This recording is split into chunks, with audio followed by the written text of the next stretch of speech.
Hello everyone. I welcome you all in this new video tutorial of chapter number 7, Integral Calculus, and today I'm going to discuss your 7.4 of NCERT book. Okay. Guys, before switching in 7.4, I just want to tell you a few more formulas which will be used in your 7.4, and I guess few questions of 7.3 will take help of your these formulas, right?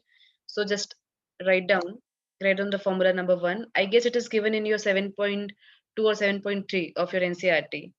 So we have not done the formula of integration of 10x. So just write it down. Integration of 10x is equals to log of sec x plus of सी। अब आपने ये पूछा कि ma'am आपने mod क्यों लगाया। हमको पता है कि लॉग के साथ में ये जो x लिखा होता है it should always be positive. ये हमने फंक्शन वाले चैप्टर में ऑलरेडी देखा हुआ है। ठीक है, किसी किसी बुक में ये ऐसा भी लिखा होता है minus of log cos x plus of c, तो दोनों ही फॉर्मूले करेक्ट है। Right on the next formula, integration of cot x dx is equals to log of sin x plus c। ठीक है, और next formula is third, integration of sec x। आपको sec square x का integration पता है, but here it is sec x only, so this will be equals to log of sec x plus 10x। मैं हमेशा बोलती हूँ कि sec और 10 क्या है ना, बहुत बेस्ट फ्रेंड है ना। तो हमेशा sec के साथ में क्या दिखाई देता है आपको, 10 दिखाई देता है। Then integration of cosec x dx, so this will be equals to log cosec x minus of cot x plus c। okay, so these are the four formulas जिसको मैंने प्रीवियस क्लास में डिस्कस नहीं किया था, discuss कर लेना था, क्योंकि हो सकता है आपको 7.3 के कुछ क्वेश्चंस इन फॉर्मूलेस के चक्कर में नहीं बन रहे होंगे। ठीक है, सो कोई दिक्कत नहीं है गाइस, अपन अभी डिस्कस कर लिए, इसको फटाफट अपनी कॉपी में नोट कर लोगे।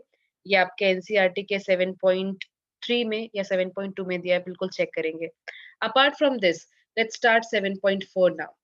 7.4, in 7.4, write down the heading integrals of some particular functions। write down the heading integral of some particular functions। अब देखो, जब ये सब पर्टिकुलर फंक्शंस बोल दिया, मतलब सीधी सी बात है भाई, कुछ वैरायटी है हमारे पास इस पर्टिकुलर फंक्शंस की, जिसके लिए हम कुछ फॉर्मूलाज रीड आउट करेंगे। ठीक है, नोट डाउन करेंगे अपनी कॉपी में, और उसके बाद फिर हम यूज भी करेंगे उसको। So right on the first formula, it is if we have a question like 1 upon x square minus of a square, so its integration will be 1 by 2a log x minus of a upon x plus of a plus of c। okay, suppose the second variety is, suppose the question is slight change and the variety is like this, जैसे इसका उल्टा हो गया ना, x square minus a square था, अभी a square minus x square है। it will be, the formula is almost same, बस यहाँ पे अब आपको a plus x ऊपर लिखना है और a minus x नीचे लिखना है। that's it। ठीक है, फॉर्मूला आप एक ही जगह पे लिखेंगे सारे फॉर्मूले, सो दैट आपको कंफ्यूजन मत हो। अब अगर आपके पास में आ गया ये x square plus a square, अभी ये ऊपर वाला क्या था, x square minus a square था, यहाँ पे x square plus a square है, so this will be equals to 1 by a tan inverse x by a. ठीक है, प्लस सी तो यार आपको सब में लिखना है ना, प्लस सी क्या करना है अपने को, सब में लिखना है। अब आप क्या करोगे, फोर्थ फॉर्मूला लिखिए, integration of under root of X square minus of A square. बहुत सुंदर सा एक फॉर्मूला आने वाला है, बहुत ज्यादा याद रखना है इसको, क्योंकि बार बार यूज होगा। log of x plus under root of X square minus of A square, and ये हो जाता है प्लस सी। जब आप जैसे जैसे फॉर्मूलाज आपके एक्सरसाइज में आते जा रहे हैं, आपको वैसे वैसे उसको लर्न भी करना चाहिए, बिकॉज अगर आप छोड़ते जाएंगे कि हम इसको आखिरी में लर्न करेंगे, तो आपके लिए काफी सारे फॉर्मूले हो जाएंगे।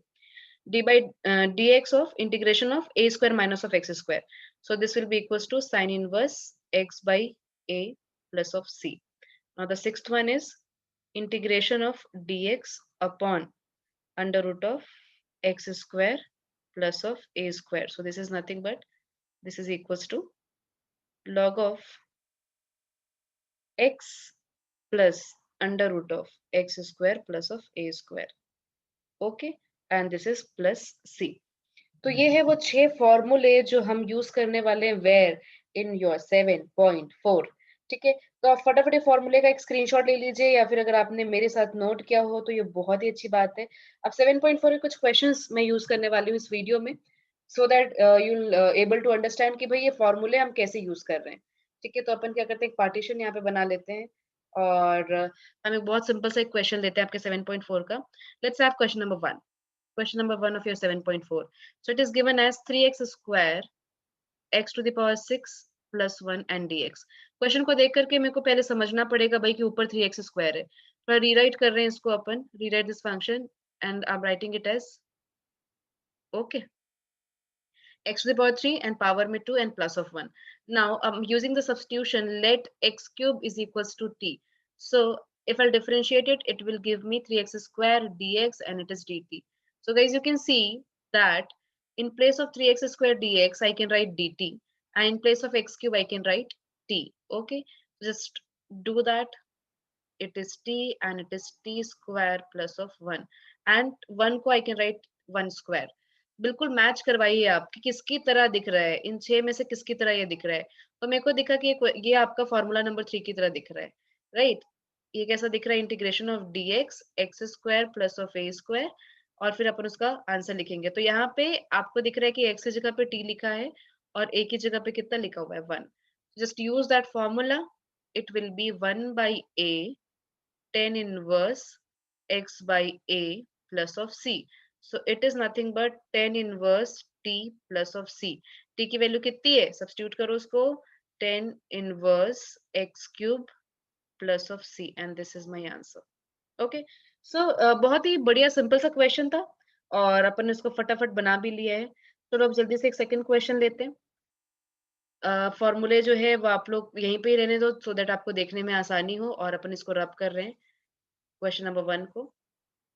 7.4 के जितने भी फॉर्मूले आप देखेंगे, सारे फॉर्मूले जो है वो बहुत ज्यादा इंपॉर्टेंट है, क्योंकि बहुत सारे क्वेश्चंस इन फॉर्मूले से बनने वाले हैं. ठीक है, अभी अपन करते हैं दूसरे क्वेश्चंस. मैं लेने वाली हूँ एक आता अंडर रूट वाला क्वेश्चन. ओके, फिर से अपन एक पार्टीशन बना लेते हैं और हम एक आता अंडर रूट वाला क्वेश्चन ले लेते हैं जो आपके एक्सरसाइज में गिवन है. I am taking question number 10. Question number 10, integration of 1 upon under root of x square plus 2x plus 2. The most important thing to note that कभी भी ऐसा क्वेश्चन आता है, वेदर यहाँ पे अंडर रूट हो या ना हो. ठीक है, जैसे क्वेश्चन नंबर 11 भी है आपके पास में. क्वेश्चन नंबर 11 में इस ऐसा ही क्वेश्चन है, बस integration of 1 upon 9x square plus 6x plus 5 दिया हुआ है, मतलब यहाँ पे अंडर रूट नहीं है. ठीक है, तो दोनों ही वैरायटी में अगर मेरे पास न्यूमरेटर में 1 है या फिर कोई कांस्टेंट वैल्यू है, और नीचे नीचे के जो फंक्शन है वो ax square plus bx plus c के फॉर्म में गिवन है, तो आपको इसको चेंज करना है कंप्लीट स्क्वायर में. सिमिलरली यहाँ अगर अंडर रूट यहाँ पे दिख रहा है तो ऑब्वियसली हमारे पास में अंडर रूट वाले भी फॉर्मूला है. ठीक है, और अगर अंडर रूट नहीं दिख रहा है तो हमारे पास में बिना अंडर रूट वाले भी फॉर्मूलाज है. ओके, तो मैं कर रही हूँ क्वेश्चन नंबर 10. देखिए ध्यान से, ये हो गया आपका इंटीग्रेशन 1 अपॉन, ये हो गया under root of a square plus of 2a और ये b. मैंने बीच वाले टर्म को सेट किया, तो अकॉर्डिंग टू दैट मैंने 2 तो लिखा, a की वैल्यू मेरे को दिख रही थी x है, मैंने x भी लिखा. b मेरे को खुद से करना होता है, तो सिंस यहाँ पे 2x ही चाहिए तो मेरे को b कितना मिल गया, 1. So I'm adding plus 1 square and I'm subtracting plus 1 square to equalize this equation, to equalize this term. ठीक है, plus of 2 और यहाँ पे लिखा मैंने dx. Now guys, you can see that it is 1 and it is under root of, from here to here you can see it is nothing but x plus 1 whole square, मतलब a plus b whole square, and it is minus 1 plus of 2, right? So this will be integration of 1 upon under root of x plus 1 whole square. ठीक है, और ये कितना आ गया आपका plus 1. Okay, तो ये प्लस 1 जो है ये प्लस 1 का स्क्वायर होगा, और ये कितना हो गया dx. मतलब आप स्क्वायर लिख दीजिए, कोई फर्क नहीं पड़ता है 1 हो या 1 का स्क्वायर हो. Now I can do one more thing. Let x plus 1 is equals to t. So this is nothing but dx is equals to dt. ये वाला तो 1 हो गया, ये वाला 0 हो गया, तो dx बस आएगा और यहाँ पे dt आएगा. आप इसको रिप्लेस कर दीजिए इन वैल्यूज को यहाँ पे. So this will become dt upon under root of t square plus of 1 square. Now match this pattern with the formula. ये किसकी तरह दिखाई दे रहा है? मेरे को दिख रहा है कि ये आपके फॉर्मूला नंबर 6 की तरह दिखाई दे रहा है. देखिए यहाँ पे एक्स स्क्वायर था, यहाँ पे टी स्क्वायर है, यहाँ पे कांस्टेंट का स्क्वायर है ए स्क्वायर, यहाँ पे कांस्टेंट का स्क्वायर है 1 स्क्वायर. ठीक है, बस हमने मैच कराया और हमने इसको लिखा log t plus of under root T square plus of 1 square plus C. But यहाँ पे मेरा काम खत्म नहीं होगा, मेरे को आंसर के लिए टी को रिप्लेस करना होगा. तो हमने क्या किया, हमने वापस एक पार्टीशन बनाया and I am writing it as log mod t की जगह पे आप लिखेंगे x प्लस 1 स्क्वायर, सॉरी यहाँ पे नहीं, plus of under root of x plus 1 square plus of 1 and plus c. तो यहाँ पे ये आपका आंसर कंप्लीट होता है. ठीक है, तो आपने देखा कि 7.4 is easy exercise, is an easy exercise. बस आपको ये जो 6 पैटर्न दिखाई दे रहे हैं ना, आपको सारे क्वेश्चंस को यूज करके बस उस पैटर्न की तरह बनाना है.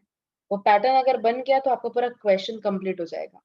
ठीक है, तो आपके पास एक्सरसाइज में जब भी इस टाइप की चीजें दिखाई देंगी जहां पे न्यूमरेटर में कोई एक कांस्टेंट वैल्यू है और डिनोमिनेटर में क्या है आपके पास x square plus b x plus c वाला कोई फॉर्मेट है, तो हमेशा उसको आपको कंप्लीट स्क्वायर में चेंज करना है.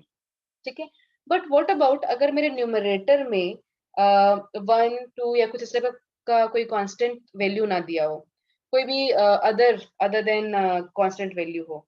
ठीक है, जैसे नीचे अगर आपका डिनोमिनेटर में आपका x square plus b x plus c हो और ऊपर आपका ए एक्स प्लस बी हो, इस टाइप के फॉर्मेट में. ठीक है, तो वैसे भी क्वेश्चंस देखते हैं एक वैरायटी और समझते हैं कैसे बनेगा वो. I am clearing this all drawing and let's have one more question. I am taking question number 23 of your exercise. It is integration of 5x plus of 3 and x square under root of x square plus 4x plus 10. अच्छा 22 लेते हैं एक, अभी तो अपन ने किया under root वाला. Question number 22 ये हो जाएगा आपका integration of x plus 3 and in denominator there is x square minus of 2x minus of 5 and dx.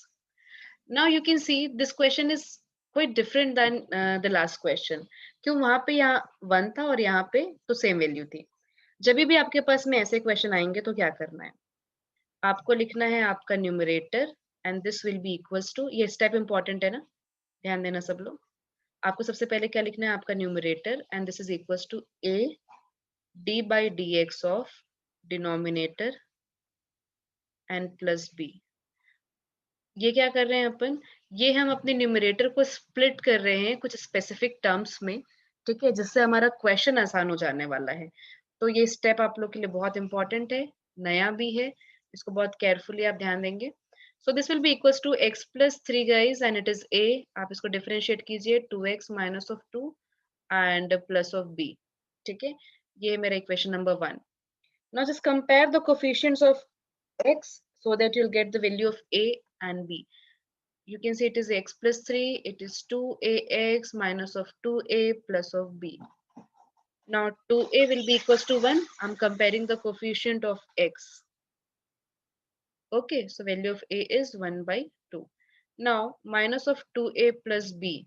I'm comparing the constants. So it is 3. यहाँ पे देखेंगे आप 3 है, यहाँ पे constant कितना है minus 2a plus b. So minus 2, a की value कितनी 1 by 2 plus of b is equals to 3. So this and this will be cancelled out. b is equals to 3 plus 1, ये कितना आ गया आपका 4 आ गया. तो a और b की वैल्यू आ गई. Now just put this value in equation number 1. So x plus 3 can be rewritten as 1 by 2, 2x minus of 2 plus of 4. ठीक है, अब ये जो वैल्यू मेरे पास आ रही है न्यूमरेटर की, इसको मैं अपने क्वेश्चन में यूज करूंगी. ठीक है, तो अपन क्या करें, एक पार्टीशन बना रहे हैं यहाँ पे एंड नाउ अब देखना क्वेश्चन कितना आसान हो जाएगा. हमने अपने क्वेश्चन को रीराइट किया, integration of x plus 3 upon x square minus of 2x minus of 5 dx can be री written as x plus 3 can be rewritten as half 2x minus of 2 plus of 4 upon x square minus of 2x minus of 5 dx. I can again write this as 1 by 2. First term को अलग कर लो आप, write it separately, x square minus of 2x minus of 5 dx, and this will be 4 upon x square minus of 2x minus of 5 dx. ठीक है, अब देखो आपका जो फर्स्ट वाला टर्म है वो तो बहुत ही ज्यादा आसान दिखने लग गया। क्यों आसान दिख रहा है? क्योंकि उसमें बस हम डिनोमिनेटर को टी पुट करेंगे और हमारा काम हो जाएगा। यहाँ पे देखिए, late x square minus of 2x minus of 5 is equals to t, so it will become 2x minus of 2 dx is equals to dt. तो आपका ये जो फर्स्ट पार्ट है it is coming out as 1 by 2, ये वाला पूरा part आपका हो गया dt and it is t. But what about this? अभी मैंने आपको बताया था प्रीवियस क्वेश्चन में कि अगर हमारे पास न्यूमरेटर में कोई सिर्फ नंबर हो और डिनोमिनेटर इस टाइप का कोई पॉलिनोमियल हो तो हम उसको कंप्लीट स्क्वायर में चेंज करेंगे। तो ये हो जाएगा आपका x square minus of 2ab again plus 1 square minus 1 square and minus of 5। तो ये कैसा हो जाएगा आपका x minus of 1 whole square. क्यों माइनस हुआ? क्योंकि आपका माइनस ऑफ 2ab है ना, इस माइनस के चलते ये x माइनस 1 स्क्वायर हुआ and it is minus of 1 and minus of 5 minus 6 हो गया। तो आप इस वाले स्टेप को कैसे लिखेंगे? आप इस स्टेप को लिखेंगे प्लस 4 यहाँ पे आएगा 1 upon x minus of 1 square minus of under root 6 square dx। ठीक है, अब आप क्या कर सकते हैं?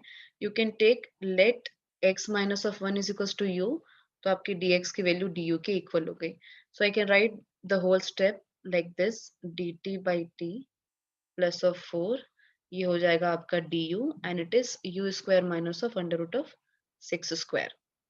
अब देखो यार, ये फर्स्ट वाले का तो इंटीग्रेशन बहुत आसान हो गया, ये तो आपका log t दिख रहा था आपको प्लस 4।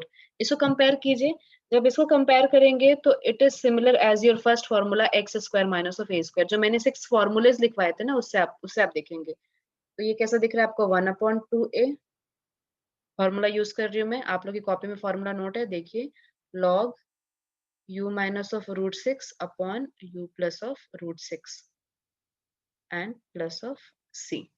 ठीक है, अब यहाँ पे आप u की वैल्यू सब्स्टिट्यूट कर दीजिए और t की वैल्यू भी सब्स्टिट्यूट कर दीजिए। तो आंसर कैसा आएगा, 1 by 2 log t कितना है आपका, x square minus of 2x minus of 5 plus 4 1 upon 2 root 6। आप चाहें तो ये वाला 2 और ये वाला 4 कैंसिल करवा सकते हैं, तो यहाँ पे सिर्फ 2 बचेगा, ये रूट 6 हो गया। log u की वैल्यू कितनी है, x minus of 1 root 6 x minus of 1 plus root 6 and ये plus c। So this is your final answer. ठीक है, so guys these question were related to 7.4 and जो भी डिफरेंट पैटर्न और variety थी वो मैंने आप लोगों के साथ में डिस्कस कर दिया है, और जो भी 6 जो नए फॉर्मूले मैंने डिस्कस किए उनसे रिलेटेड क्वेश्चंस भी आपको बता दिए हैं। so thank you for watching this video. We'll meet in the next lecture with the new topic 7.5 of your NCERT. So do like my video, share it, and subscribe my channel if you're the new user to my channel. Thank you guys. Thank you for watching.